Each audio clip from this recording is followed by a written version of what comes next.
কথায় আছে ঘরের শত্রু বিভীষণ। এটা আজকে আমি আপনাদের মাঝে প্রমাণ করে দেখাবো। মঞ্চে দাঁড়িয়ে মাটিতে পুঁতে ফেলার হুমকি দিলেন মিঠুন চক্রবর্তী।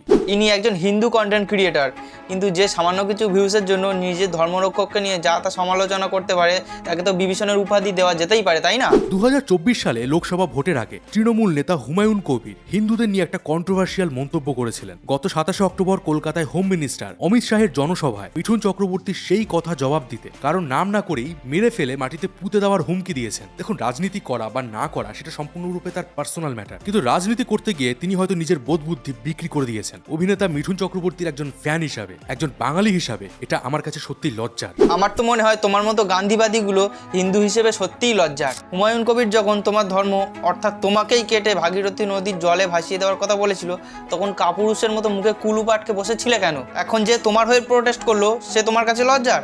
বাহ ভাই বাহ। একটু মনে করে দেখো তো, ছোটবেলায় তোমার মা বাবা তোমায় কোনো কিছুর থেকে বাঁচিয়েছে কি? আর যদি বাঁচিয়ে থাকে তাহলে সেটাও তো লজ্জার, কারণ তোমার মতো কাপুরুষের নীতিই হলো আতঙ্কবাদীরা কেটে ফেলে দিলেও প্রতিবাদ করা যাবে না, প্রতিবাদ করা মানেই নাকি লজ্জার। এর আগেও মঞ্চে দাঁড়িয়ে বেফাঁস মন্তব্য করে অভিনেতা তাপস পাল মারা যাওয়ার আগের দিন পর্যন্ত ট্রোল হয়েছেন, ইভেন এখনো হচ্ছে। একটু আগে তুমিই বললে যে মিঠুন চক্রবর্তী নাকি তার বোধবুদ্ধি বিক্রি করে দিয়েছেন। তোমার যদি এইটুকুও বোধবুদ্ধি থাকতো তাহলে এরকম কথা বলতেই না। তাপস পালের কথা আর মিঠুন চক্রবর্তীর কথা কি এক হলো? আরে গাধা, এখানে মিঠুন চক্রবর্তী আমাদের হিন্দুদের, মানে তার মধ্যে তুমি, তোমার বাবা, তোমার মাও আছো। আমাদের হিন্দুদের জন্যই হুমায়ুন কবিরকে তার পাল্টা জবাব দিয়েছিলেন, এবং এটার জন্য তার খুনের হুমকি পর্যন্ত এসেছে। যে আমাদের জন্য খুনের হুমকি পর্যন্ত পেলো, তাকে সাপোর্ট করার বদলে যদি কিছু ভিউজের লোভে তাকে নিয়ে উল্টো পাল্টা কথা বলো, তাহলে পরের বার আর কেউ আমাদের হয়ে রুখে দাঁড়ানোর সাহস পাবে?